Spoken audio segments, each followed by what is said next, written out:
আল্লাহ বলছে বাকি বিল্লা রে, যা যা যা, আজকে তোর জানাজার ইমাম মেলে না। এ বাকি বিল্লা, তোর জানাজার তুমি নিজে দিয়ে সরে। ভক্তবিন্দুরা বলছে, ওগো হুজুর, আপনি যেদিন কবরে চলে যাবেন, ওগো হুজুর, আপনি যেদিন মরে যাবেন, হুজুর, আপনার জানাজার ইমাম কে হবে? আরে বলছে, ও বেটা, এই বেটা, আমি বাকি বিল্লা বলি যাই রে, আমি যেদিন মারা যাব আমার জানাজার ইমাম কে হবে? বেটা শুনতে চায়, হুজুর শুনতে চায়, আপনি চলে গেলে আপনার জানাজার ইমাম কে হবে?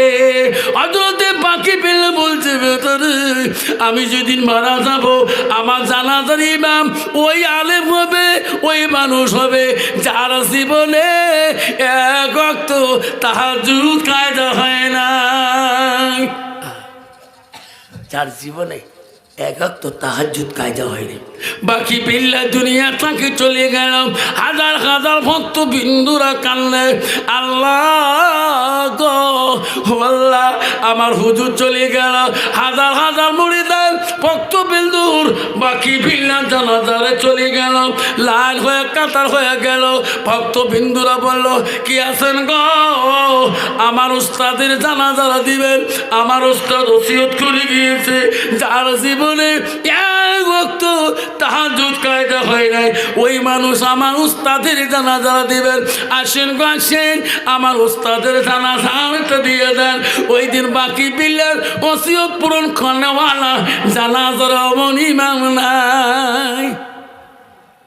কেউ সাহস পায় না সামনে যেতে, আমার 5 ওয়াক্তের গ্যারান্টি নেই আর তাহাজ্জুদ। বাবা, যার তাহাজ্জুদ কায়দা না হয় তার প্রতি 5 ওয়াক্ত নামাজ কায়দা হবে? বাবা যদি বলেন কায়দা হবে? আল্লাহ, তাহাজ্জুদ নামাজটা হলো আল্লাহকে ভালোবাসা, আল্লাহকে আপন করে নেওয়া নামাজ। জোরে কোন সুবহানাল্লাহ। বাকি বিল্লা রহমাতুল্লাহ জানাজার ইমাম কেউ সাহস সামনে পায় না, অত সহজ না।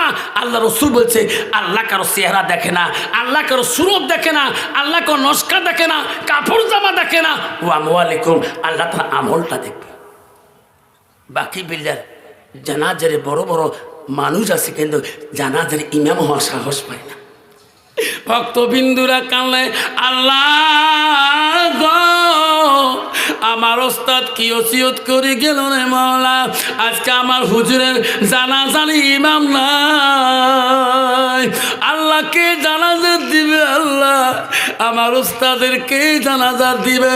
বাকি বিল্লা লাশ সামনে আছে গো, মানুষ হাজার হাজার জানাজার কাতারে লাইন হয়ে আছে, কেউ সামনে যেতে পারে না, কেউ সামনে যেতে পারে না। ভক্তবিন্দু চোখের পানি বন্ধ হয় না। আল্লাহ আমার উস্তাদের জানাজার কে দিবে? আল্লাহ এমন সময় ভক্তবিন্দু দেখে একটা মানুষ দেখা যায় দূরে থাকে, কোরআন পৃষ্ঠে চড়ি ধুলায় অন্ধকার হয়ে ওই বাকি বিল্লার লাশের সামনে দিকে আসতেছে। লাশের সামনে আসি, মুখের মধ্যে খেলাপ লাগা, চেনা চায় না। সবাইকে বলে, দাঁড়ে যাও, দাঁড়ে যাও, আমি হুজুরের জানাজা দেব। তোমরা সবাই দাঁড়ে যাও, আমি হুজুরের জানাজা দেব। সবাই দাঁড়াইয়া গেলেন। আর বাকি বিল্লার প্রথম তকবীর, দ্বিতীয় তকবীর, তৃতীয় তকবীর, চতুর্থে সালাম ফিরি ওই ঘোড়ার পৃষ্ঠে চড়ে যাবে। ভক্তবিন্দুরা ঘোড়ার লাগাম টানি ধরলেন।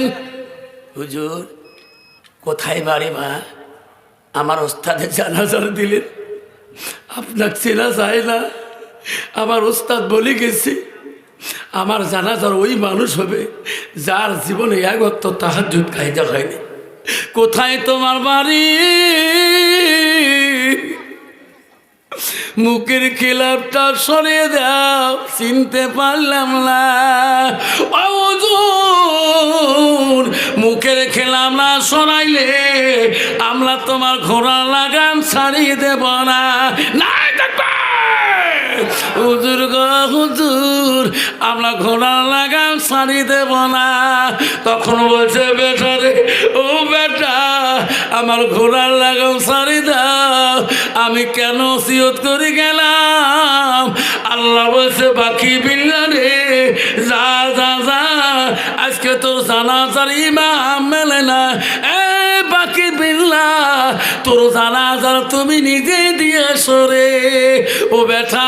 আমাকে চেনো নাই, আমি তোমার হুজুর, আমার নাম বাকি বিল্লাহ। এই কথা বলিয়ে ঘোড়ার লাগাম টানি নিয়ে দ্রুত বেগে চলে গেল। কিছুক্ষণের মধ্যে লোকটা আর দেখা যায় না।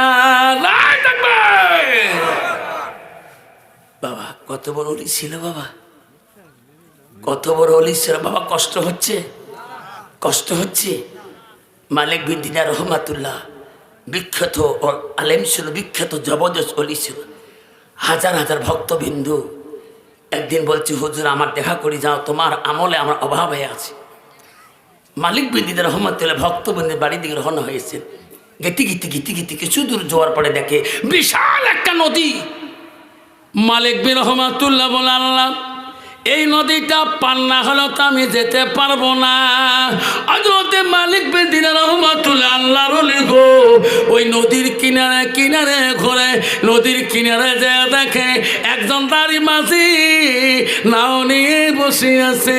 আল্লাহর ওলি মালিক বিন বলল, ও মাঝি রে, আমাকে নাওটা, আমাকে নদীটা পার করে দিবিনি? মাঝি বলছে হুজুর আমার কামে হলো মানুষকে পার করা, আসুন চলুন হুজুর আমি নদী পার করে দেব। বাবা যার নদীর ঘাটে নাও নিয়ে থাকে মাঝি, তার কাম কি? নদী পার করা। হুজুর যা চলছে, হুজুর বসেন, নাওয়ের মাঝখানে বসেন। মাঝি বাবা নাও ছাড়িয়ে দিল। আল্লাহর ওলি মালিক বিন দিনার রহমাতুল্লাহ নদীর মাঝখানে নাওত বসিয়েছে। অর্ধ নদী যখন চলে গেলেন, মাঝি বলছে হুজুর পয়সাটা দেন, পয়সা দেন। আল্লাহ ওলি বলছে রে বেটা, আমার কাছে পয়সা নাই, পয়সা নাই, আমি দোয়া করবো রে বেটা, আমার কাছে পয়সা নাই। মাঝি বলছে না না না হুজুর, আমি তো দুয়ার জন্য বসে থাকি না, হুজুর আমার পয়সা দিতে হবে, পয়সা না হলে বাকি নদী পার করব না। মালিক রহমাতুল্লাহ আল্লাহর ওলিদের নরম মেজাজ গো, আল্লাহর ওলিদের রাগ ছিল না, বিশাল সবুর ছিল গো, রাগ করে নাই, রাগ করে নাই। আল্লাহ ওলিকে বলছে হুজুর পয়সা দাও, নালে বাকি নদী পার করবো না। আল্লাহর ওলি নরম সুরে বলে, বাবা ওরে মাঝি পয়সা নাই, আমি দোয়া করবো রে, আল্লাহ তো জীবনে অভাব দিবে না। মাঝি বলছে হুজুর খাটবে না, পয়সা দেন। দেখছেন মাঝি রাগ করে কথা বলে, আল্লাহর লীলা করে না। মাঝি বলে হুজুর এইবার যদি পয়সা বার না করে, ওই যে দেখো নদী, আমার নৌকার মধ্যে রশি আছে, এই রশি দিয়ে হাত বাঁধবো, পা বাঁধিয়ে নদীর মাঝখানে ফেলে দেব। আরে মাঝির ভাষা খারাপ। নদীর প্রাণীরা কানলে, নদীর মাছরা কানলে, জলজন্তুরা কানলে, আল্লাহ ও বাউলা রে, তোর অলি মাঝি চিনতে পারে না আমরা নদীর প্রাণী কত ভাগ্যবান। আল্লাহ আল্লাহ আমরা কত ভাগ্যবান। আল্লাহ তোর অলি কেন চিনতে পারে না? আল্লাহ ওই সময় মালিক রহমাতুল্লাহ কান্দের বলে, আল্লাহ তুমি হেফাজতের মালিক। ওই সময় মাঝি খারাপ ভাষা বলে, যদি পয়সা বান্না করো আমি হাত পাও বাঁধে নদীতে ফেলে দেব। ওই সময় নদীর সমস্ত মাছ নৌকার চতুর্দিকে মেলিয়েছে, যেরকম সুবহানাল্লাহ। আল্লাহ আলী মালিক রহমাতুল্লাহ ডান দিকের হাতটা নৌকার উপর দিয়ে হাতটা নামিয়ে দিল পানিতে, একটা মাছের মুখে হাতটা চলে গেল গো, ওই মাছের মুখ থাকি দিরহাম পেয়ে গেল, পয়সা পেয়ে গেল। মাঝিকে বলো, বেটারে মাঝি এই যে তোমার নৌকার ভাড়া। যেরকম সুবহানাল্লাহ, যেরকম সুবহানাল্লাহ। মাঝি বলে, আল্লাহ মাছের মুখ থেকে পয়সা পাইল? হুজুর আমার পয়সা লাগবে না হুজুর, হুজুর আমি তোমাকে চিনতে পারিনি হুজুর, হুজুর আমাকে ক্ষমা করেন। মাঝি রে আমি তোর কাছে কত অনুরোধ করেছি, পয়সা নাই। তুমি তো পয়সার কাঙ্গাল, তুমি তো দুয়ার কাঙ্গাল না। নে রে মাঝে পয়সা নে, আর তুমি আমার কাছে লাভ হবে না। মাঝি গুরুমরি পা ধরে, হুজুর আমাকে ক্ষমা করে দাও হুজুর, আমি তোমাকে চিনতে পারি নাই, হুজুর আমাকে মাফ করে দাও। আল্লাহর ওলি কত বড় কেরামতি, এই নৌকা আর চলা যাবে না, এই নৌকা আর চলা যাবে না। আল্লাহর ওলি মালিক বিন দিনার রহমাতুল্লাহ সঙ্গে সঙ্গে ওই নৌকা থেকে নদীর মাঝখানে ঝাঁপ দিলেন। যেরকম সুবহানাল্লাহ, যেরকম সুবহানাল্লাহ। পানির উপর দিয়ে আল্লাহর ওলি মালিক রহমাতুল্লাহ রওনা হলেন। মাঝি বাবা নৌকার স্বাদ পায় না, স্বাদ ধরতে পারে না। আল্লাহর ওলি মালিক রহমাতুল্লাহ বাকি নদীতে উপর দিয়ে চলে গেলেন। যেতে যেতে একটা বিশাল মরুভূমি জায়গার মতন পথ পাইলেন। হাঁটতে হাঁটতে সূর্যর তাপ দিয়ে ক্লান্ত হয়ে ছিপ দিয়ে পানি পড়তেছে, সূর্যর তাপ সহ্য করতে পারে না। সামনে দেখে কোথায় একটু ঠান্ডা পাইলে আমি একটু দেহটা নরম করে নেব। আল্লাহর ওলি সামনে যেয়ে দেখে বিশাল একটা গাছ দেখা যায়। মনে করলো এই গাছের তলে একটু ঠান্ডার ভাব নেব। বাবা আমার চৈত্র মাসে চলাফেরা করলে আব্বা যত ছাতির তলে থাকো না কেন বাবা, গাছের হাওয়ার মিষ্টি বেশি, জোরে কোন ঠিক না ঠিক। আল্লাহর ওলি ওই গাছের তলায় একটু আরাম করার জন্য বিশ্রাম নিলেন। ওই সময় গাছের পাখিরা বলে, আল্লাহ আমরা পাখিরা কত খুশি, আল্লাহ মাবুদ তোর ওলি মালিক রহমাতুল্লাহ এই গাছের তলায় আছে, আল্লাহ আমরা পাখিরা কত খুশি। সুবহানাল্লাহ।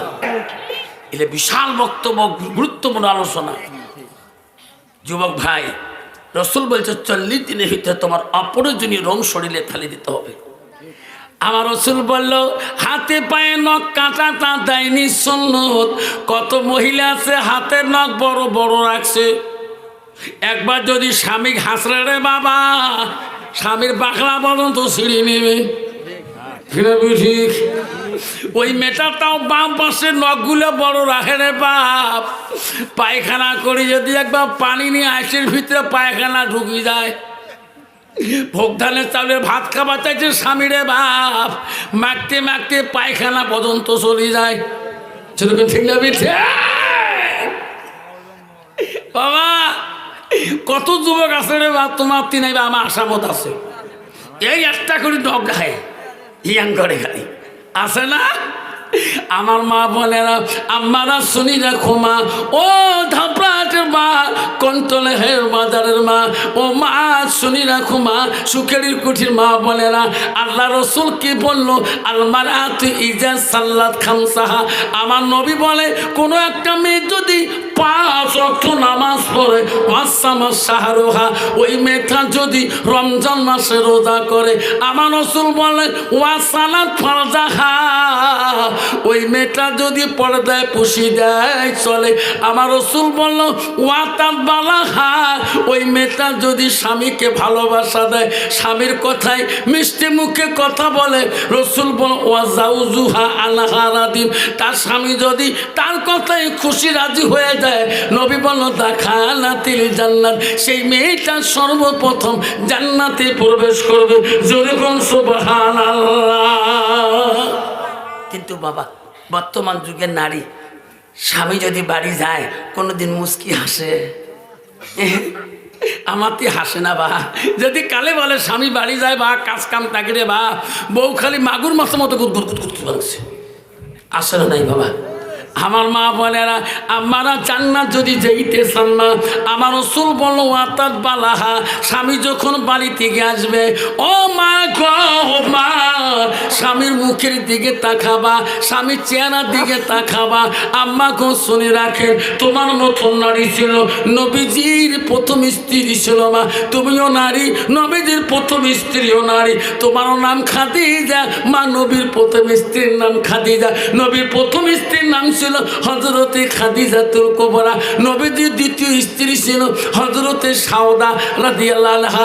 ও মা, নবীজির 3 নম্বর বিবি ছিল হযরতে মা আয়েশা, নবীজির 4র্থ বিবি ছিল হযরতে জয়নব, নবীজির 5 নম্বর বিবি ছিল হযরতে হাফসা, নবীজির 6 নম্বর বিবি ছিল হযরত উম্মে সালমা, নবীজির 7 নম্বর বিবি ছিল হযরত উম্মে হাবিবা, নবীজির 8 নম্বর বিবি ছিল হযরতে মাইমুনা, নবীজির 9 নম্বর বিবি ছিল হযরতে সুফিয়া, নবীজির 10 নম্বর বিবি ছিল হযরতে রায়হানা, নবীজির 11 নম্বর বিবি ছিল হযরতে মারিয়া। নবীজির একত্যাগী জীবনে 11 জন বিবি চলে যায়, কোনো বিবির কথায় আমার রাসূল জীবনে কষ্ট পায় নাই। দুর্গা সুবহানাল্লাহ, দুর্গা সুবহানাল্লাহ। কত বাবা, বর্তমান সমাজে আমার মধ্যে 1টা 2টা বউ থাকে, কষ্ট পায় না ভাই? বর্তমান যার 1টা করে বউ আছে, বউয়ের জ্বালায় বউ স্বামী কষ্ট পায় না ভাই? কত বউ তোমার জায়গা নাই, আমার এমন স্বামীর দিকে না, স্বামীর চাওয়ালি বন্ধ ফাড়ে ফেলায়, এমন ঠিকেছে। আমার রুটি বানা রেডি হয়েছে, টাকা রুটি দে গরম ভাত গরম থাকছে, বেচাকে মা রুটি বাড়ায়, তো জন্মে রুটি খেয়ে যান বাবা। কত নারী আছে রে বা, স্বামী কি বোকা বুক তুই কষি নে, আফসার হতো একটা উঠিয়ে দেখতো আমার কথাগুলো গুমর ফাঁক করে দিল, বলে কে কদিন আগর না বাবু ঠিকই চল না, বেচা আঁতলেই বেড়ায়। তারপরে এখন তাও কয়নি, দেখতে কথা কয়নি, মুই খুশি কয়নি, বেচরা মোর মান সলমান থাকে। ও আর শুনি যে বউ নিন ধরে না, বউ তুই কোষ, ওদিন থেকে আওয়া উইয়ে বেশি একটা নাই। ও আর শুনি যাকে ঝরঝর চোখের পানি পড়ে, আমার ওই আসছে সবার সময় আগতে বাড়ি গেছে, যে হাত ধরে মাপ চাংছে আকর্ষণ করছো, সাদা মানুষ কোষ দিয়ে ফিকাও টক করি মাপ দিল, যা মাপ দিল, যা মাপ যাও। বুঝেই মাপ দিল, বউ কলজাটা এত ঠান্ডা হল, গোটায় গাও পাতলা, আজকে 4 বের ভাত খেয়েছো, পেট ভরে না। বউ তুই রাগ খাস না, ফির তুই তোমার মাসির বেটির নিজের বোন হোস? কলে হ্যাঁ। কালকে তুই মোর উপর বসিস নাই? কলে হ্যাঁ। দুলে ভাই কালকে আসি কাঞ্চি হাত ধরি মোর, তুই বলে ভাইজি বলে বেঁচে তুই গুড়ি ফেলে দিছিস, তবু আসি কয়া দিছে, শালি হং কবার না গুড়িয়ে লুকে থাকে, ঘুরবেন না মানে কাতে মাপ লুকে, মুই মাপ নে, মোর মাও মরি গেছে, মোর বাপের কাছে মাপ নে নাই, তারে বেটি মুই। তোমার খবর খারাপ আছে, কারণ মহিলা পয়েন্টের পুরো হয়ে আছে তোমার কথা। আল্লাহ, মা যদি ভালো হয় মেয়ে ভালো হবে, আরে মেয়ে যদি ভালো হয় রে মা ভালো হবে, ছাত্র যদি ভালো হয় মাস্টার ভালো হবে, মাস্টার যদি ভালো হয় রে আরে ছাত্র ভালো হবে, ইটি যদি ভালো হয় ফার্মা ভালো হবে, ফার্মা যদি ভালো হয় রে ইটি ভালো হবে। এমন জাতের কচু আছে অল্প জালে সিদ্ধ হয়, এমন জাতের মেয়ে আছে অল্প কথায় বুঝিয়া পায়, এমন জাতের কচু আছে অল্প জালে সেজে না, এমন জাতের মেয়ে আছে অল্প কথায় বোঝে না। মা ভালো বাপ ভালো তা ছেলে ভালো, মা ভালো তা ঝি, গাই ভালো তা বাছুর ভালো, দুধ ভালো তার ঘি। আবারে মেয়ে কয় প্রকার জানে নারী? নারী হল 4 প্রকার, হস্তেনি, কদমনি, সাংচিনি, লোহাজনি। বাবা, স্বামীরও ফোন ঢুকছে, ওই মানুষেরও ফোন ঢুকছে, অনলাইনের ফোন, অনলাইনে ফেসবুকের ফোন ঢুকছে, যার সাথে 24 ঘন্টা কথা বলে বসে শেষ না হয়, ঠিক না বেটি? স্বামীও গেছে দার্জিলিং, ফোন লাগাইছে মরমের বাপ, দেখো মরমের মাটা কেমন আছে, একটু ফোন করো। ওই সময় দেখে বের ওই মানুষ অনলাইনে ফোন ঢুকছে, এলা এই স্বামী ফোন দিয়ে মরেন কে কয় কি রে, 1 মাস পরে ফোন করতো আমাকে মরেন কে, ফোন কাটি দিয়ে কয় রা বাসনু, তুই ওই অনলাইনে ফোন লাগায় আস্তে কথা কর, দেখছেন অনলাইনে ফোন কয় আস্তে কর, স্বামীর সাথে কয় মরেন কে, আর ওই মানুষ ফোন করে, ওই মানুষ বোঝেন তো, যাইতো গেল কুলা গেল জেল কুলা মাল, যাইতো গেল কুলা গেল জেল কুলা মাল, বেটি বেটির লাগে গোসল হাজি ডুবেলো সম্মান বেটি কলেজ পড়ে রে বেটি নলেজ বানাইছে তলে তলে রেস্তারি করিস যা তো গেল কুলো গেল যেল কুলো মাল বেটা লাগে গোসল হাজি ডুবেলো সম্মান বেটা কলেজ পড়ে রে বেটা নলেজ বানাইছে তলে তলে রেস্তারি করিছে ওর যে আঁকু একবার রেস্টারি স্বামী তো জানে না ওটা অনলাইনের রেস্টারি ওই জন্য উইয়ের ফোনে মিষ্টি সুরে কথা কয় আসতে কন হ্যাঁ মরমির বাপ শুনবে দেখছেন এই মা বলে শুনে রাখেন তুমি স্বামীর আমানতের মালকে খেয়ানত করতেছো আল্লাহ কালকে আমানতের ময়দান তো ছাড়ি দিবে না তোর স্বামী তোর জন্য তোর বাচ্চার জন্য আজকে কোথায় দার্জিলিং কোথায় কাটিহার বিহার দিয়ে কাম করতেছে তোর স্বামী খুশি মনে ফোন করে মরমির মা কেমন আছো আল্লাহ রসুল বলছে ওয়া তার বালাহা যখন তোমার স্বামী বাড়িতে আসবে তুমি মিষ্টি সুরে কথা বলো তোমার স্বামী যখন আসবে ও মা বলে রা নবীজি দ্বিতীয় বিবির কথা শুন বলছি হযরতে মা সাউদা তফসির শোনেন নাই মা আজকে শুনি নাও মা নবীজি দ্বিতীয় বিবির নাম ছিল হযরতে সাউদা বড় একটু শরীরটা ফিকা ছিল একটু মোটা ছিল কাজ কামে পড়তে বড় কষ্ট হয়তো নবীজি বাড়ি আসি দেখে রে সাউদা কাজের মধ্যে ব্যস্ত হয়ে আছে এত কঠিন কাম সাউদা উঠে বসে কষ্টে পায় নবী বলে ও সাউদা তোমার হাতের কামগুলো আমাকে দাও না আমি নবী করে দেব সাউদা বলছে নবী গো ও গো নবী আমি সাউদা বলি যাই আল্লাহ আমাকে মোটা বানাইতে পারে আল্লাহ আমাকে শক্তি দিতে পারে ও স্বামী গো আমার হাতের কাম নবী গো তোমাকে করতে দেব না আমি সাউদা যতদিন বেঁচে থাকবো গো নবী আমার কামগুলো তোমাকে করে খাওয়াবো সুবহানাল্লাহ।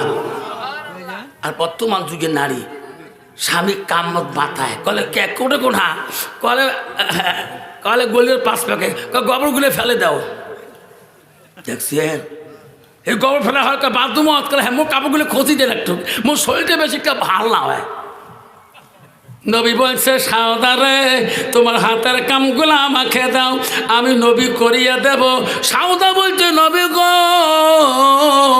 আমি সাউদা তোমার দ্বিতীয় স্ত্রী গো নবী আমার জীবন যতদিন বাঁচে আছে আমি জীবন দেওয়া রাজি আছি তবু গো নবী আমার হাতের কাম তোমাকে করতে দেব না।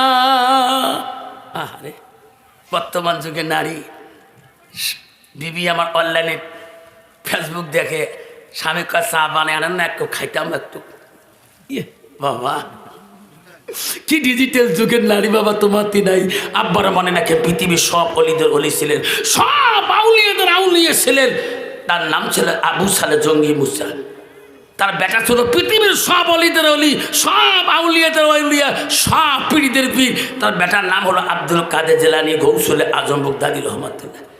পৃথিবীতে একজন অলি ছিল তার নাম হযরত কুতুবউদ্দিন বখতিয়ার রহমাতুল্লাহ। পৃথিবীর একজন অলি ছিল বাবা হযরত বাইজি বুস্তামি রহমাতুল্লাহ হযরত মালিক বিন দিনার রহমাতুল্লাহ। এত বড় অলি ছিল হযরত বাকি বিল্লাহ রহমাতুল্লাহ বিশাল অলি ছিল এত এত মুরিদান ছিল হযরত বাকি বিল্লাহ রহমাতুল্লাহ এত বড় অলি ছিল বাবা যার সাথে আল্লাহর সাথে দুই জীবনে তার 200 বার কথাবার্তা হয়ে যাবে কোন সুবহানাল্লাহ। বাকি বিল্লাহ এত বড় অলি ছিলেন একদিন